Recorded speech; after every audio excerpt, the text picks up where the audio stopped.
Hello, everybody, and welcome back to ZakIsCinema. Yes, welcome back, everybody. If you find that you just absolutely adore ranking movies and talking about your top favorites, your bottom 5 least favorite movies, but you have nobody with an ear that will actively listen to you ramble on about all your favorite and least favorite movies and just enjoy ranking, but have nobody that'll listen, well, that is exactly what ZakIsCinema is here for, because today we're actually not going to be doing a movie review. We are actually going to be doing a ranking video. So I just finished my lovely VHS franchise review segment. So we are going to be ranking my top 5 favorite VHS short segments. So I'm looking at all the shorts. There's like 5 to 6 to 7 total shorts in each movie. You got about 8 of them. So we're looking at around, I guess, I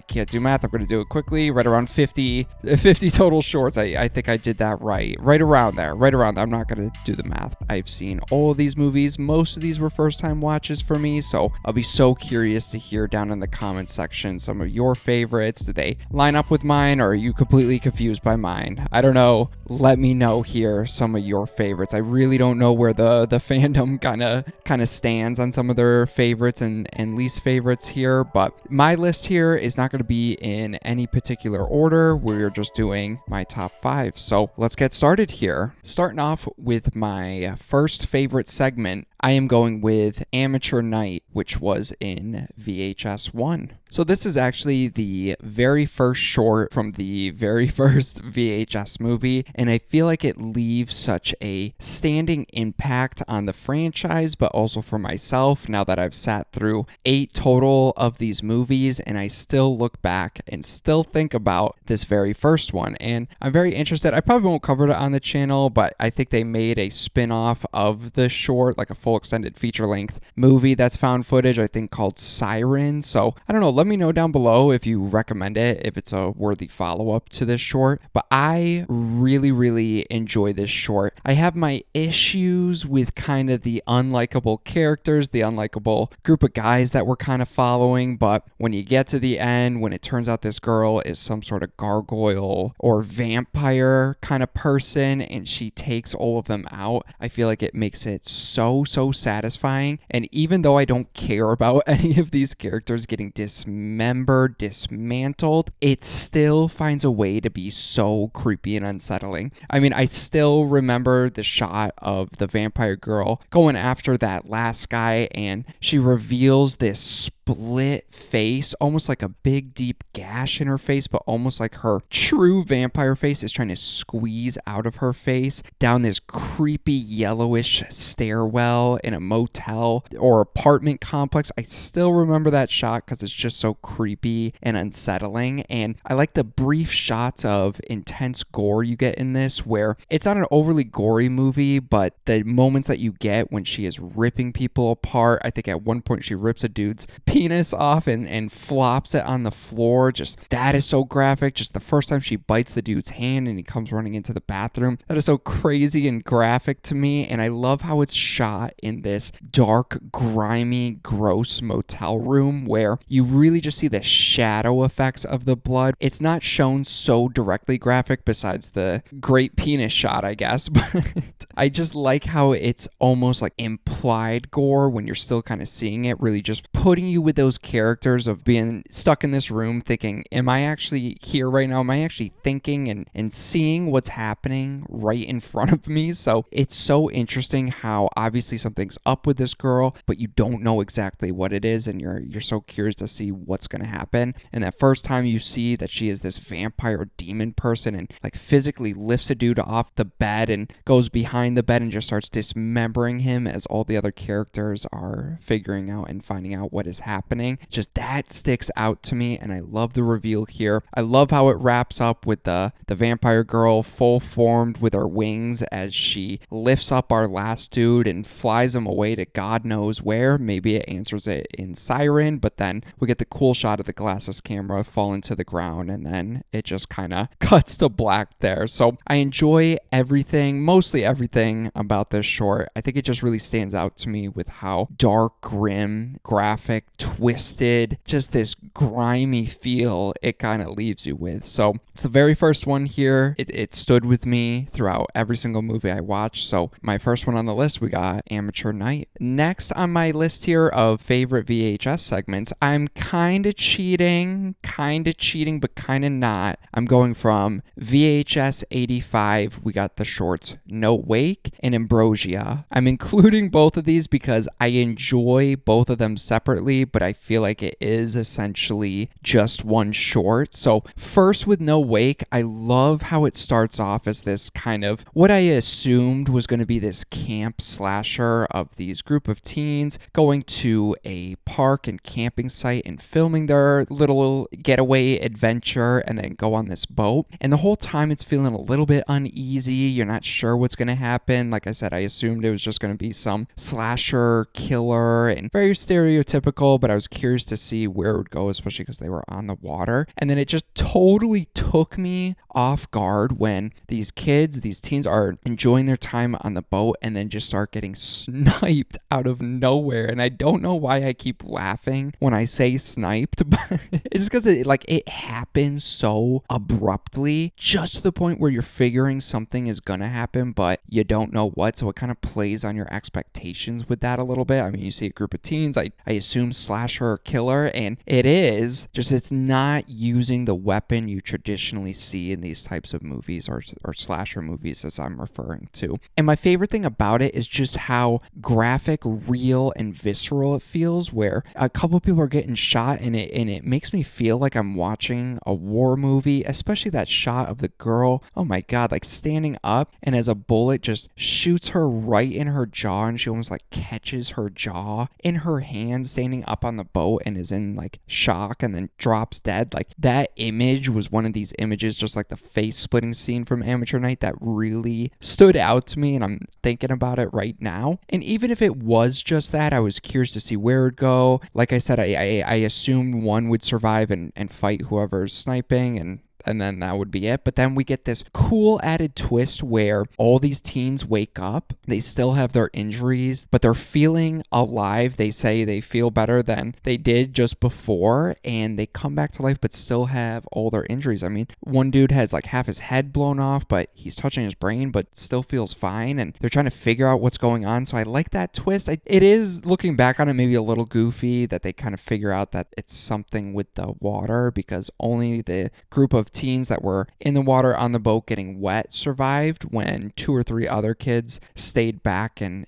stayed dead from the sniper because they never touched the water. So it's interesting. I'm kind of happy they never over explained the water gimmick here, but maybe I wish there was a little bit more, but I can kind of forgive that because I love how it goes from No Wake, then I think there's another short in between, then you get Ambrosia, and I love how in this second short where it continues on, it feels totally different, where at first you're not too sure that these are connected until you start seeing tiny things like the kid having the water gun that was in the short No Wake. You see the kid's RV passing by that was in No Wake. So you start to make these connections, but we're seeing it from totally different family, new characters we've never seen before, so you're trying to piece it and puzzle it together. So I love that connectedness of 2 shorts from 2 different perspectives kind of conjoining into one, and I ranted on it in my VHS 85 review, but I really think VHS, the franchise is so interesting, but they're missing an opportunity here to really have a VHS movie that's all interconnected, even if it's not explicitly connected. Have some rewatchability there where we can pick up on some details, and I think using the frame narrative, there's such a interesting way they could really go about this, and I feel like with No Wake and Ambrosia, it was just a little taste of what I want a full feature-length VHS movie to really be. But whatever, back to Ambrosia. I like those small details of connecting it, and then you really get to figure out what's going on when we figure out who the sniper character is as she's talking with her family. And at first I thought it was some graduation celebration until she sits her family down, plays the VHS tape of her perspective of shooting all those teens on the boat. And it's just so funny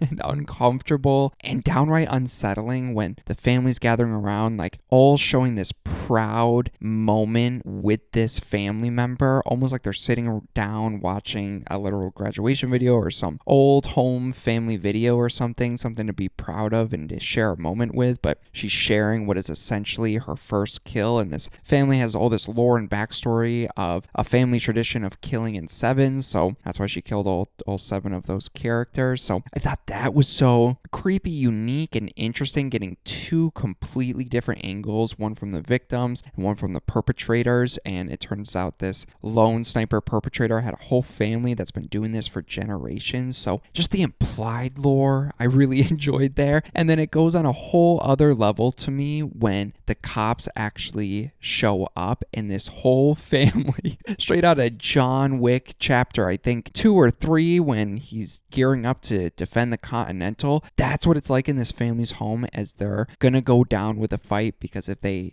die fighting, that's part of their family, I guess, culture and lore here, where if they're sacrificed, it'll still work as long as they're fighting for the family's greater good. And we see this brutal gunplay and gunfight kind of play out with family members and cops just getting shot at, killed, dismembered. And then we're following the sniper girl from No Wake, but also Ambrosia as well. We're following her, and we get to see her get shot by the police, but then she wakes up with the same injuries, just like from the kids from No Wake. And then we look back and realize that the kids in the RV gave one of the kids of this family the squirt gun with some of that water in hopes that he'd go around squirting family members. So a large chunk of these family members end up coming back to life and have to face all these repercussions and can't get sacrificed for whatever kind of cultish thing they're believing and worshiping in. So I love these 2 shorts. I consider it one short, so I had to make sure to throw that on my list here. And I love the shorts for what they are, but I also love what VHS could do with similar ideas like this, with that connectedness and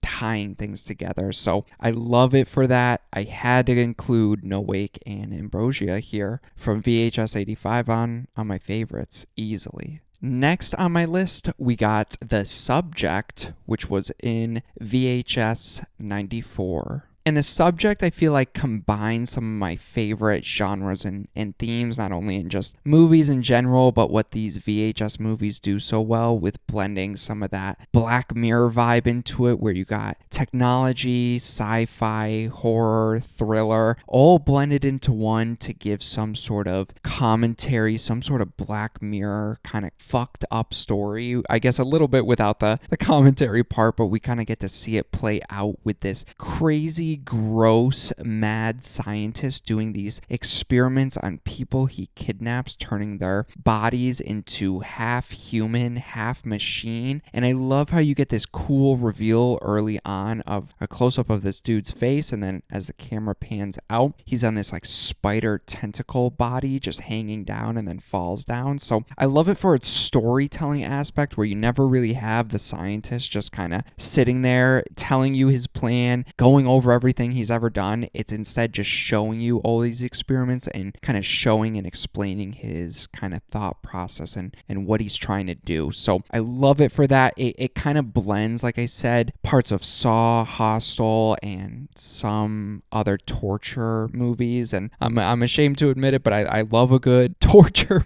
movie. And I love that just dark, grim, graphic, carnage-fueled experience. And this gives me sci-fi action and and that carnage horror side of things, because that was a great addition, a great twist of when we're about halfway through the short. I wasn't too sure where it was going to go, but I liked the initial setup. And the police or SWAT team or whatever come in and shoot the doctor. And I was like, oh shit, I wonder what's going to happen here. And then this triggers, I guess, some protocol he must have had, because it turns the alarm on, it shuts the whole laboratory down, and then he has a voiceover plan. So that's what it kind of reminded me of Saw as well. It's like a Saw movie if he had, I guess, more money, a science degree, and really had no humanity and really just did it to anybody. So I love that kind of short twist we get with some familiar concepts here. And then once the police get in there, once the place goes into lockdown, it turns into full-blown sci-fi horror, but predominantly action movie, where the robots start waking up. The main girl that we're following from her POV, and we get the reveal later on of what her face is looking like, which is just so creepy, and just you feel so bad for her of what this doctor did to her. But it turns into this really cool, amazing practical effects action movie of just robots fighting robots, these robots fighting the humans, and everybody's just trying to take each other out. This mad scientist even built one with crazy sword hands, like something out of Final Fantasy or something like that. And you get some cool action, and I love that it's from the POV from one of the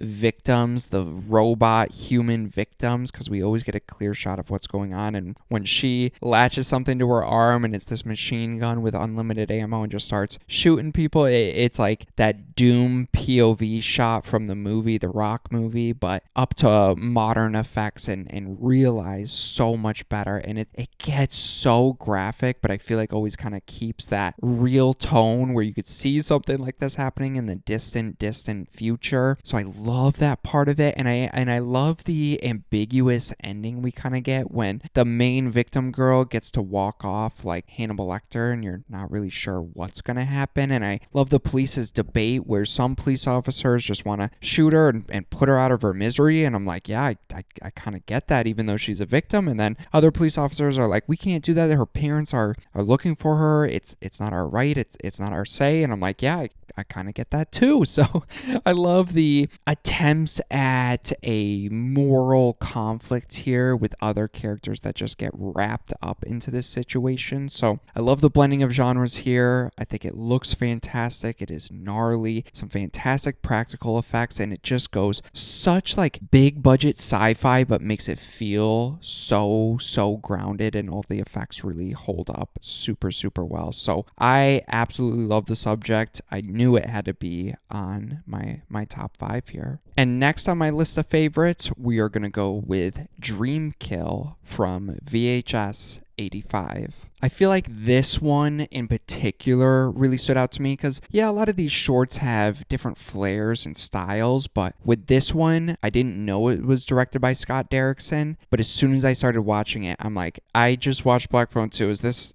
Scott Derrickson right now? So I love that addition of, because all these VHS movies have different directors and stuff, but this director with Derrickson here introducing some of his signature flair, and I hope we get to see more segments like this where I see a segment and I have a thought or feeling of it might be this director or this writer or something, because I love that kind of unique feel Derrickson kind of brings to this one. I feel like he took from what he did so well in both the Black Phone movies, but just upped it a notch, where those Black Phone movies are R, but I'd consider them more so the first one like a soft R. That second one's going like medium R, but this one I feel like is going like full rated R, where it's so graphic, it's so violent, it feels so realistic, because we're getting these Super 8 16mm dream sequence shots of this serial killer going into people's homes using a mini electric meat saw and cutting people, skinning people, chopping off limbs and fingers with them. So that is just so gross because it feels like so real. It never goes too over the top with the gore and graphic stuff, where it felt like I was watching a snuff film that would be in police evidence if we just got rid of the over-the-top grain, that Super 8 look. And even if it was just a simple kind of slasher with Derrickson's flair,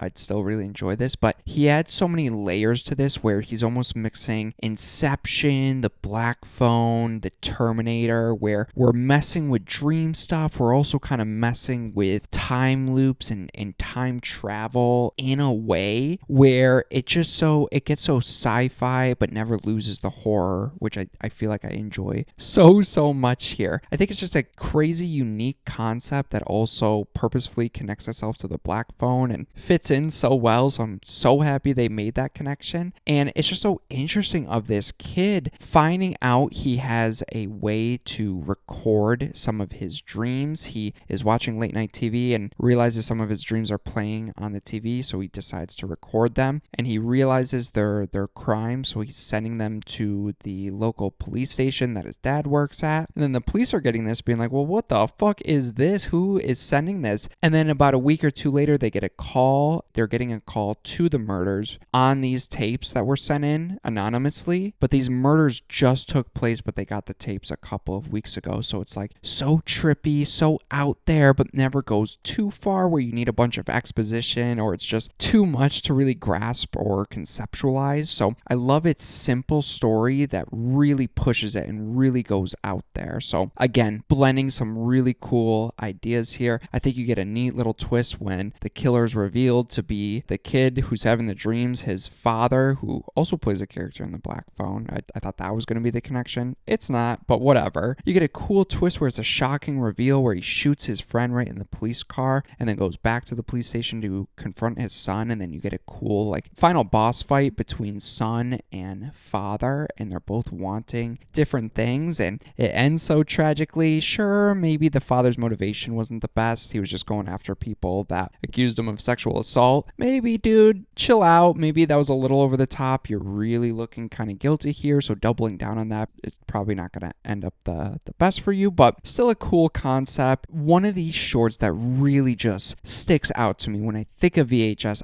I think about this trippy concept that landed so well for me. So I love Dreamkill. I of course had to put it on this list here. And lastly, on my list of favorites, I'm going to go with Fun Size, which was in this year's VHS Halloween. So this VHS movie was the second one I saw. First one in theaters. I got to experience this one at this year's Fantastic Fest, and I really adore this movie. I had to try to limit it to maybe one short, but this was easily the short from VHS Halloween, even though I enjoy all of them, that really stood out to me. And maybe the theater experience kind of elevated it for me, but it was just such a fun segment to experience with a group of people like I did at the festival. I really enjoy this one because it blends what some of these VHS segments does so well with its horror and comedy, and I feel like that is such a difficult thing to kind of blend. And since this is from VHS Halloween, I like how it plays into the theme and holiday of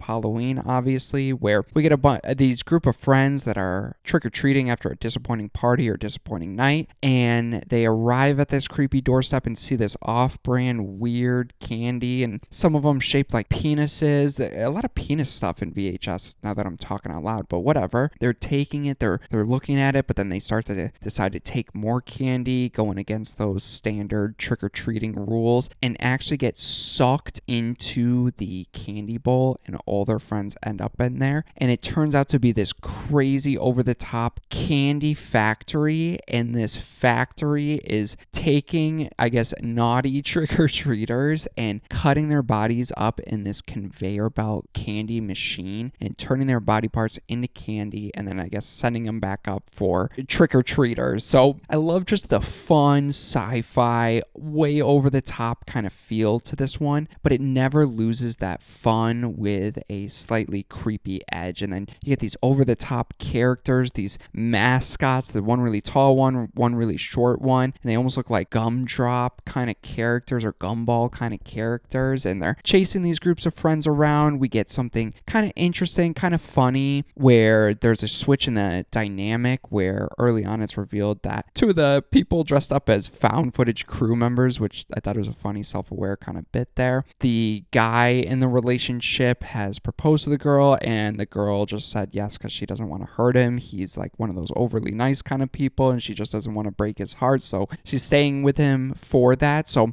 nothing crazy, but it does add a little bit to that group dynamic, and you at least want to see them kind of resolve that or have that conflict resolved before all these characters go missing or die. And it's kind of crazy when those are the last two trying to escape, and they think they're going out an air vent, and it turns out to be another candy torture device, and the guy's about to get chopped up, and he is trying to get married to this girl since they're both going to die. She says no, and he just starts getting viciously chopped up. So I thought that bit was pretty funny and also just kind of devastating at the same time, because I couldn't imagine being that guy and dying after my fiance just told me no at our mini wedding here. So it's just such a fun, kind of twisted idea, and it's just so wacky and crazy, but never loses some of that just like creepy kind of edge to it too. So this one's a huge standout to me. It's funny, it's creepy, definitely one that sticks out to me. I had to throw Fun Size on this list. And oh, what is this? Oh my God, do I have an extra one?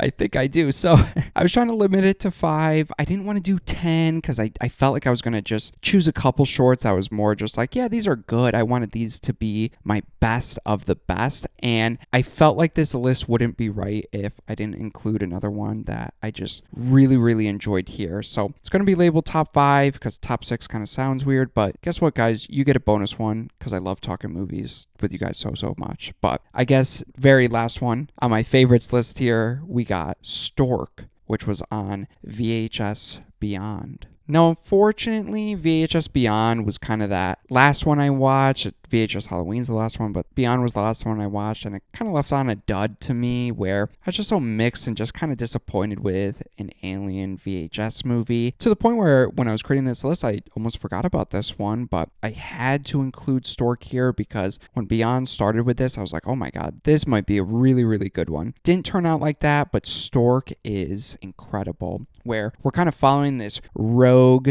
group of cops, this co-op cop kind of underground group, and we jump right into the action where we get the motivation of this group of trying to find this group or organization who is abducting literal infants. So it's something so grimy, disgusting, and deplorable that you get behind their immediate motivation and you want to go see them fuck shit up and find these guys. So they're all getting ammo, they're all getting weapons, and then they go to this house where someone was spotted with, I guess, an abduction. So they go in and check it out, and then immediately when they're outside of the house, they see this zombie kind of guy walking out there, and they're all like questioning it, not really sure what this is, until they go into the house, and then it's non-stop from there. The way I describe this one is it's like in the best way possible, a random kind of side mission in a shooter sci-fi game where you get your plot details, the mission details, and then you just get right to it, where as soon as we enter that house, it's just all action, carnage, gunplay, physical combat. At one point, they have a cool chainsaw scene, which felt like something out of Evil Dead that really just kind of showed off the unique cinematography with this one, where they really tried, even though it's found footage, they really tried giving us cool, unique angles and really shows off some of that cool practical gore. And sure, maybe this one on a story level really isn't all that cool, and it's really just a showcase of action and violence against these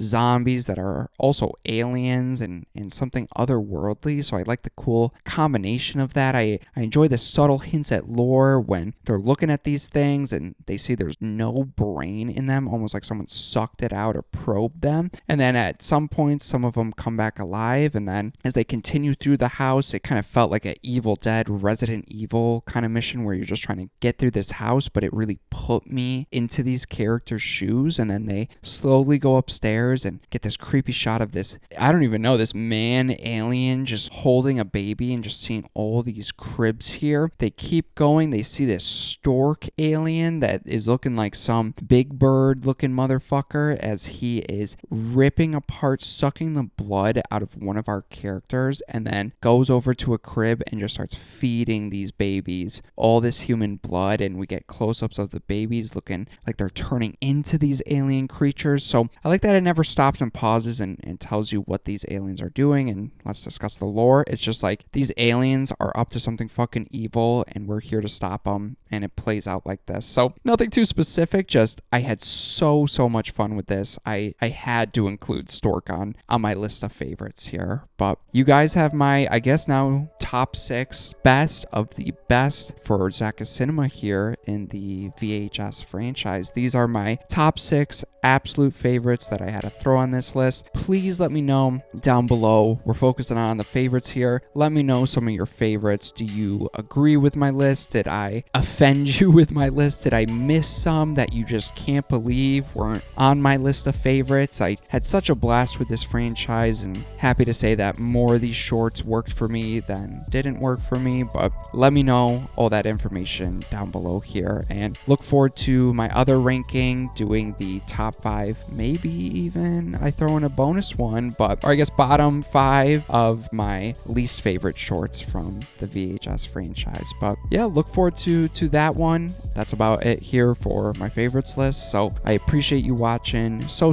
much. It means a lot to me, so thank you. And yeah, look forward to more ZakIsCinema coming very soon.